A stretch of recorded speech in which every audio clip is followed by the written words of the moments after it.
ಸ್ನೇಹಿತರೆ, 2026ರ ರಾಶಿ ಫಲದ ಪ್ರಕಾರ ವೃಶ್ಚಿಕ ರಾಶಿಯವರಿಗೆ ಈ ವರ್ಷ ತುಂಬ ಅನುಕೂಲಕರವಾಗಿ ಇರುತ್ತದೆ. ವರ್ಷದ ಆರಂಭದಲ್ಲಿ ಗುರು ನಿಮ್ಮ 6ನೇ ಮನೆಯಲ್ಲಿರುತ್ತಾನೆ. ಆದರೆ ವರ್ಷದ ಮಧ್ಯದಲ್ಲಿ ಗುರು 9ನೇ ಮನೆಗೆ ತನ್ನ ಪ್ರಯಾಣವನ್ನು ಬೆಳೆಸ್ತಾನೆ.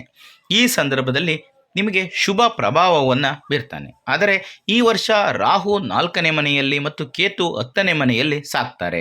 ಇನ್ನು ಶನಿ ವರ್ಷವಿಡೀ ನಿಮ್ಮ 5ನೇ ಮನೆಯಲ್ಲಿ ಸಾಕ್ತಾನೆ. ಅಂದರೆ ನಿಮ್ಮ 5ನೇ ಮನೆ ಅಂದರೆ ಕೊನೆಯ ರಾಶಿಯಾದಂತಹ ರಾಶಿಚಕ್ರದಲ್ಲಿ ಕೊನೆಯ ರಾಶಿಯಾದಂತಹ ಮೀನ ರಾಶಿಯಲ್ಲಿ ಸಾಕ್ತಾನೆ ಅಂತ ಅರ್ಥ. ಅದು ನಿಮಗೆ 5ನೇ ಮನೆಯಾಗಿರುತ್ತೆ. ಇನ್ನು 2026ರ ಈ ಹೊಸ ವರ್ಷವು ಆತ್ಮವಿಶ್ವಾಸ, ತಾಳ್ಮೆ ಮತ್ತು ಸಮತೋಲಿತ ನಿರ್ಧಾರಗಳ ಮೂಲಕ ನಿಮ್ಮನ್ನು ಮುನ್ನಡೆಸುತ್ತದೆ. ಜೂನ್ 2026ರ ನಂತರ ಗುರುವಿನ ಪ್ರಭಾವವು ಬೆಳವಣಿಗೆ ಮತ್ತು ವಿಸ್ತರಣೆಯ ಸಾಮರ್ಥ್ಯವನ್ನು ಬಲಪಡಿಸುತ್ತದೆ. ಕೆಲಸದಲ್ಲಿ ಹೊಸ ಅವಕಾಶಗಳು, ಸಂಬಂಧಗಳಲ್ಲಿ ತಿಳುವಳಿಕೆ, ಆರ್ಥಿಕ ಸ್ಥಿರತೆ, ಸುಧಾರಿತ ಆರೋಗ್ಯ ಮತ್ತು ಶಿಕ್ಷಣದಲ್ಲಿನ ಸಾಧನೆಗಳು, ಈ ಎಲ್ಲ ಅಂಶಗಳು ಕೂಡ ಈ ವರ್ಷವನ್ನು ನಿಮಗೆ ಯಶಸ್ವಿ ಮತ್ತು ಸಮತೋಲಿತವಾಗಿ ಇರಿಸ್ತವೆ. ವರ್ಷ ಪೂರ್ತಿ ಮೀನ ರಾಶಿಯಲ್ಲಿನ ಶನಿಯ ಸ್ಥಾನವು ಜವಾಬ್ದಾರಿ ಮತ್ತು ಸ್ಥಿರ ಪ್ರಯತ್ನವನ್ನು ಬಯಸುತ್ತದೆ. ಸ್ನೇಹಿತರೆ, ಈ 2026ರ ಹೊಸ ವರ್ಷದಲ್ಲಿ ನಿಮ್ಮ ಸಂಪೂರ್ಣ ಭವಿಷ್ಯ ಯಾವ ರೀತಿ ಇರುತ್ತೆ, ಆರ್ಥಿಕ, ಆರೋಗ್ಯ, ಶಿಕ್ಷಣ ಎಲ್ಲ ವಿಚಾರದ ಬಗ್ಗೆ ಸಂಪೂರ್ಣವಾಗಿ ತಿಳಿಸ್ಕೊಡ್ತೀನಿ. ಹಾಗಾಗಿ ಈ ವಿಡಿಯೋನ ಎಲ್ಲೂ ಸ್ಕಿಪ್ ಮಾಡದೆ ಕೊನೆವರೆಗೂ ನೋಡಿ. ಹಾಗೆ ನೀವೇನಾದರೂ ನಮ್ಮ ಚಾನಲ್ಗೆ ಹೊಸಬರಾಗಿದ್ದರೆ ದಯವಿಟ್ಟು ಈ ಕೂಡಲೇ ಸಬ್ಸ್ಕ್ರೈಬ್ ಮಾಡ್ಕೊಳ್ಳಿ. ಈಗ ಆರ್ಥಿಕ ಸ್ಥಿತಿಗತಿಗಳು ಯಾವ ರೀತಿ ಇರುತ್ತೆ ಅಂತ ನೋಡೋಣ. ವೃಶ್ಚಿಕ ರಾಶಿಯವರಿಗೆ 2026ರ ಹೊಸ ವರ್ಷವು ಆರ್ಥಿಕ ಪರಿಸ್ಥಿತಿಯಲ್ಲಿ ಕ್ರಮೇಣ ಸ್ಥಿರತೆ ಮತ್ತು ಸಮತೋಲನವನ್ನು ತರುತ್ತದೆ. ಆರಂಭದಲ್ಲಿ ಆರ್ಥಿಕ ನಿರ್ಧಾರಗಳಲ್ಲಿ ಯಶಸ್ಸನ್ನು ಕಾಣುತ್ತೀರಿ. ಜೂನ್ 2026ರ ನಂತರ ಗುರುವಿನ ಅನುಕೂಲಕರ ಪ್ರಭಾವವು ಆದಾಯ ಮತ್ತು ಸಂಪನ್ಮೂಲಗಳಿಗೆ ಸ್ಥಿರವಾದ ನಿರ್ದೇಶನವನ್ನು ಒದಗಿಸುತ್ತೆ. ಆದಾಯದ ಮೂಲಗಳು ಸ್ಥಿರವಾಗಿರುತ್ತವೆ ಮತ್ತು ಕಾಲಾನಂತರದಲ್ಲಿ ಉಳಿತಾಯ ಹೆಚ್ಚಾಗುತ್ತದೆ. ಹೊಸ ಒಪ್ಪಂದಗಳು, ಹೂಡಿಕೆಗಳು ಮತ್ತು ವಹಿವಾಟಿಗೆ ಸಂಬಂಧಪಟ್ಟಂತಹ ಅವಕಾಶಗಳು ಉದ್ಯಮಿಗಳಿಗೆ ತುಂಬ ಪ್ರಯೋಜನಕಾರಿ ಆಗಬಹುದು. ಅಕ್ಟೋಬರ್ ನಂತರ ಹಣಕಾಸಿನ ವಿಷಯಗಳಲ್ಲಿ ಸ್ಪಷ್ಟತೆ ಮತ್ತು ಆತ್ಮವಿಶ್ವಾಸ ಹೆಚ್ಚಾಗುತ್ತದೆ. ಪ್ರಮುಖ ವೆಚ್ಚಗಳಲ್ಲಿ ಎಚ್ಚರಿಕೆ ತುಂಬ ಅಗತ್ಯ, ಆದರೆ ಕುಟುಂಬದ ವಿಷಯಗಳಲ್ಲಿ ಎಚ್ಚರಿಕೆಯ ಕ್ರಮ ಅಗತ್ಯ. ಡಿಸೆಂಬರ್ 2026ರ ಆಸುಪಾಸಿನಲ್ಲಿರುವಂತಹ ರಾಹು ಕೇತುವಿನ ಸಂಚಾರವು ಹಣಕಾಸಿನ ಆದ್ಯತೆಗಳನ್ನು ಬದಲಾಯಿಸುವ ಸಾಧ್ಯತೆ ಇದೆ. ಈ ವರ್ಷ ಆರ್ಥಿಕ ಸ್ಥಿತಿ, ಆರ್ಥಿಕ ಶಿಸ್ತು ಮತ್ತು ದೂರದೃಷ್ಟಿಯನ್ನು ಅಳವಡಿಸಿಕೊಳ್ಳಲು ನಿಮ್ಮನ್ನು ಪ್ರೇರೇಪಿಸುತ್ತದೆ. ಸರಿಯಾದ ಮಾರ್ಗದರ್ಶನದೊಂದಿಗೆ ಮಾತ್ರ ನೀವು ಭೂಮಿ, ಆಸ್ತಿ ಅಥವಾ ಹೂಡಿಕೆಗಳಿಗೆ ಸಂಬಂಧಪಟ್ಟಂತಹ ನಿರ್ಧಾರವನ್ನು ತೆಗೆದುಕೊಳ್ಳುವುದು ಒಳ್ಳೆಯದು. ಹಣಕಾಸಿನ ಸಮತೋಲನವನ್ನು ಕಾಪಾಡಿಕೊಳ್ಳಲು ಅನಗತ್ಯ ವೆಚ್ಚಗಳನ್ನು ನಿಯಂತ್ರಿಸುವುದು ಮುಖ್ಯ. ಈ ವರ್ಷ ಆಸ್ತಿಗೆ ಸಂಬಂಧಿಸಿದ ವಿಷಯಗಳು ಸಹ ಪರಿಹರಿಸಲ್ಪಡುತ್ತವೆ ಮತ್ತು ಆಸ್ತಿಗೆ ಸಂಬಂಧಿಸಿದ ಕೆಲಸದಲ್ಲಿ ನೀವು ಜಯವನ್ನು ಸಾಧಿಸುತ್ತೀರಿ. ಇನ್ನು ವೃತ್ತಿ ಜೀವನ.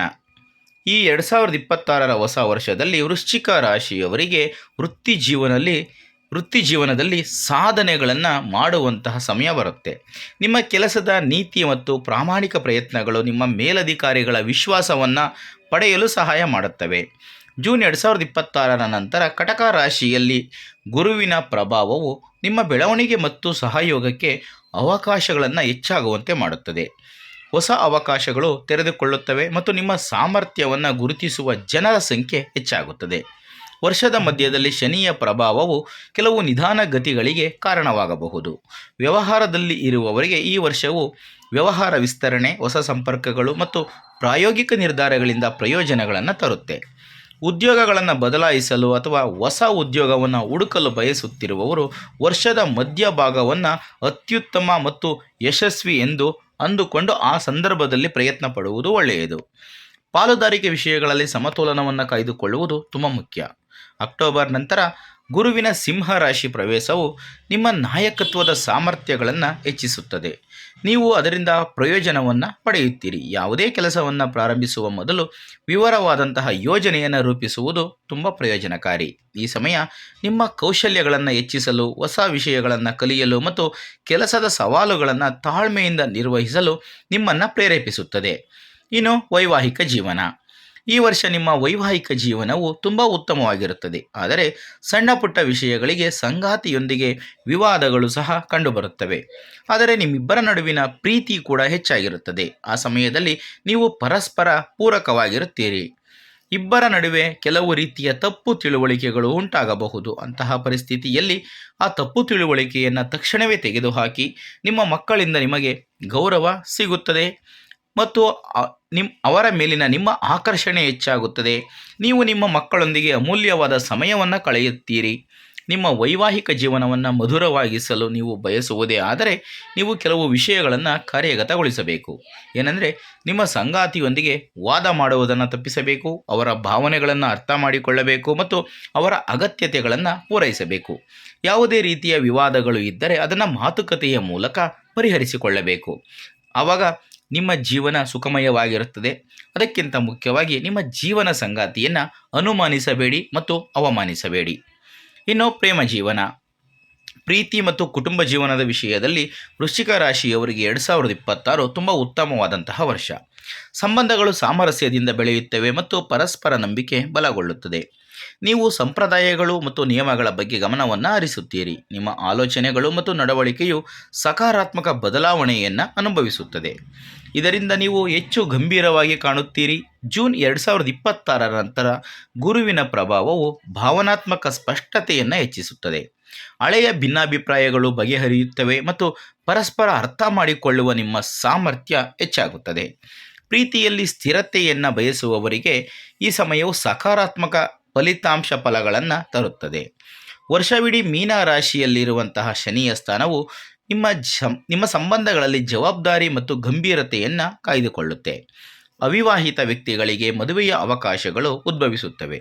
ವರ್ಷದ ಮಧ್ಯದಲ್ಲಿ ಕುಟುಂಬದಲ್ಲಿ ಶುಭ ಘಟನೆ ನಡೆಯುತ್ತದೆ ಮತ್ತು ಸಂಬಂಧಿಕರನ್ನು ಭೇಟಿ ಮಾಡುವ ಅವಕಾಶವನ್ನು ನೀವು ಪಡೆಯುತ್ತೀರಿ.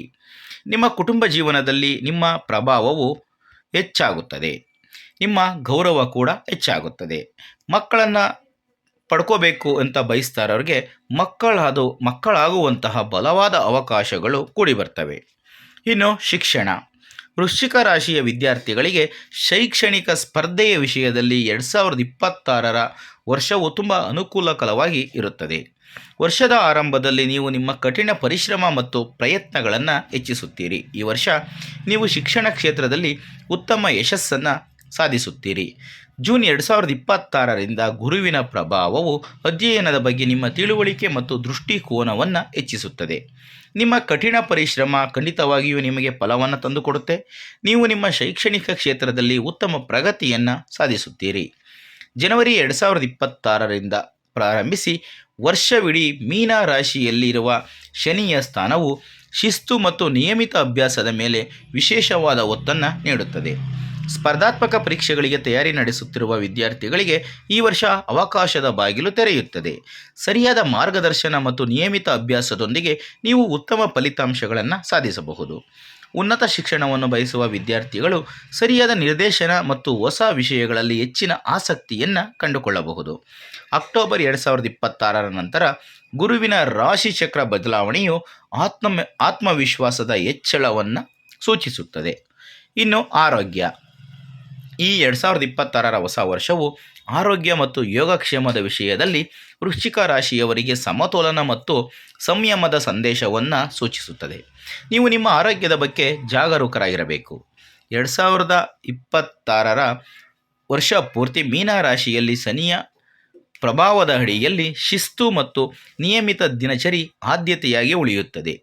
ವರ್ಷದ ಆರಂಭದಲ್ಲಿ ಸಣ್ಣ ಪುಟ್ಟ ಸಮಸ್ಯೆಗಳು ಉದ್ಭವಿಸಬಹುದು, ಆದರೆ ನೀವು ಅಪಾಯಗಳನ್ನು ತೆಗೆದುಕೊಳ್ಳುವುದನ್ನು ತಪ್ಪಿಸಬೇಕು. ಇಲ್ಲದಿದ್ದರೆ ನಿಯಮಿತ ಜೀವನ ಶೈಲಿ ಉತ್ತಮ ಫಲಿತಾಂಶಗಳನ್ನು ಕೊಡುವುದಿಲ್ಲ.